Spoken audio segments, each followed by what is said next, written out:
জগদ্দা মাতা মন্দির, বিশাল এরিয়া নিয়ে।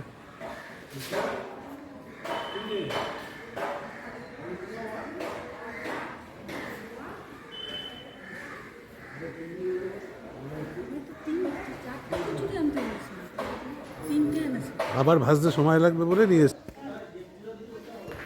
মা জগদ্দা।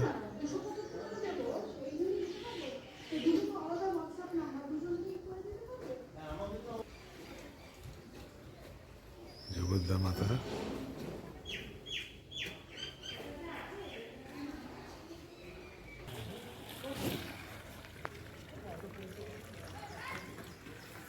এটা মায়ের মন্দির, আসল মন্দির এটা। এখানে জলের তলায় থাকেন, সারা বছর জলের তলায় থাকেন। বছরের কোনো একটা পার্টিকুলার সময় জলের পরে উঠে আসেন।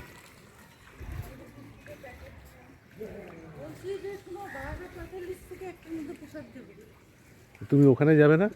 যাবো, ওখানে গিয়ে একটু খাবো, এখানে একটু খাবো। এখানে তুমি ইয়ে করবে নাকি? তো ওখানে গিয়ে শেষ পর্যন্ত যেতে গিয়ে আরও 1 ঘন্টা লাগবে। কুপন দিচ্ছে। এই যে এটা হচ্ছে মেন মন্দির, ওই জলের তলায় আছেন। চৈত্র মাসে না বৈশাখ মাসে এখান থেকে 2 দিনের জন্য তোলা হয়, তুলে পুজো করে আবার ওখানে ইয়ে করে দেওয়া হয়। ওই যে ওঠে এটা হ্যাঁ, ফিক্সড মনে হচ্ছে। না না, তো ওই যে তালা দেওয়া আছে, দেখো।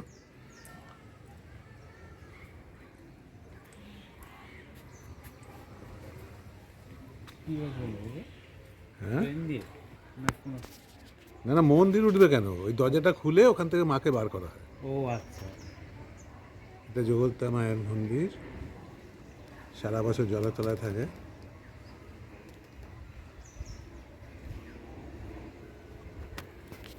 এই পাশে বিশাল পুকুর, এই পুকুরের ভিতরেই মা আছেন। পুকুরে খুব বড় বড় মাছ আছে, মাছ ধরা নিষেধ। চতুর্দিকটা কত মনোরম পরিবেশ, প্রচুর গাছগাছালি আছে।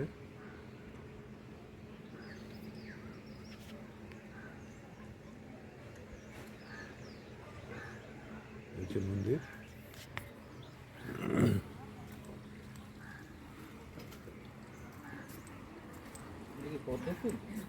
পদ্মফুল।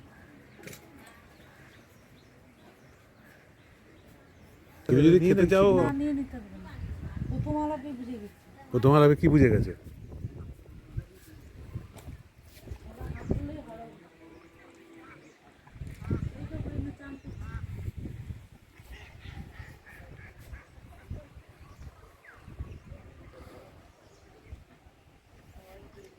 সাঁতার কাটার ছেলেটা খুব দরকার।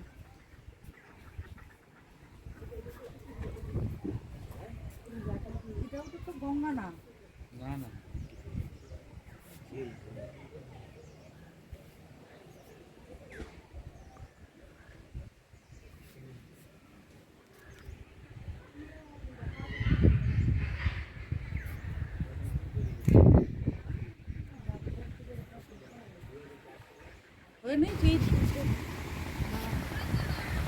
এটা হচ্ছে কাটোয়ার দুটো নদীর সঙ্গমস্থল। এ পাশটা হচ্ছে অজয় নদী, আর এ পাশটা হচ্ছে ভাগীরথী নদী। এই জায়গাটাতে এসে দুটো নদী একসঙ্গে মিলেছে, দারুণ সুন্দর দৃশ্য। নদীর ওপারটা হচ্ছে নদিয়া, এ পাশটা বর্ধমান। আমি কাটোয়ার এখন ত্রিবেণী সঙ্গমস্থলে দাঁড়িয়ে আছি। এটা হচ্ছে ফেরিঘাট, এখান থেকে নৌকো ছাড়ে ওপারে নদিয়াতে যায়।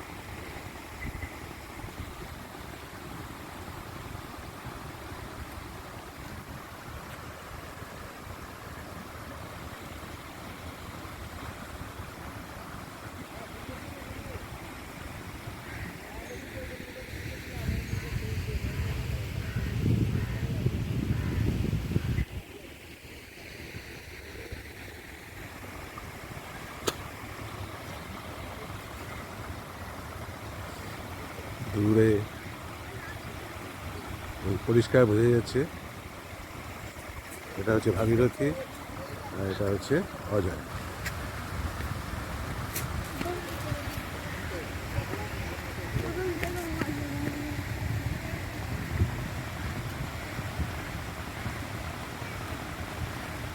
এই যে নৌকো পার হচ্ছে, ভুটভুটি নৌকা।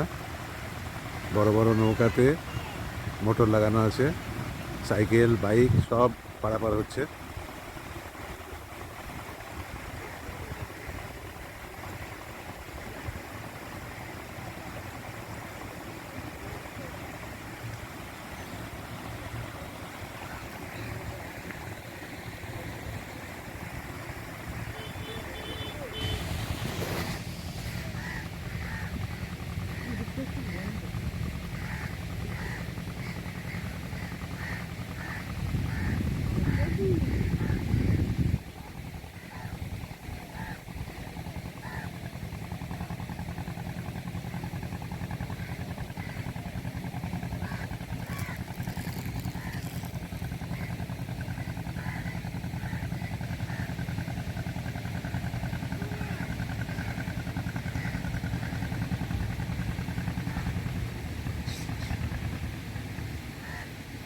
একটু ভ্রমণ দিচ্ছি বন্ধু করে শুয়ে দিচ্ছে ওর মনে হয় বাচ্চা আছে এই তো মনে হয়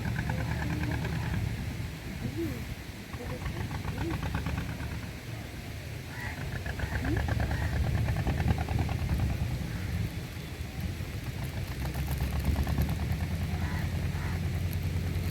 এই মুখটা খুললাম, কত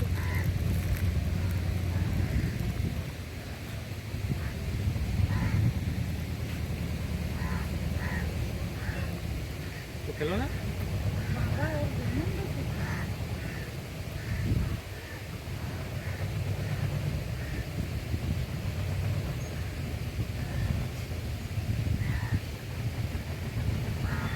ওই দুইটার সঙ্গে এটা লাগবে।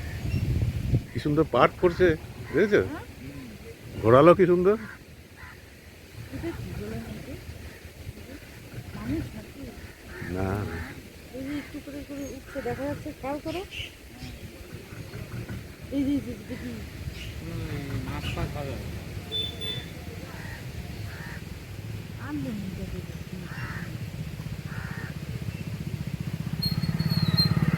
এই নৌকা পাড়ে এসে লাগলো, এইসব যাচ্ছে, এরা সব পার হবে, বাইক সব পার পার হবে, বাইক আসছে, বাইক পার হবে।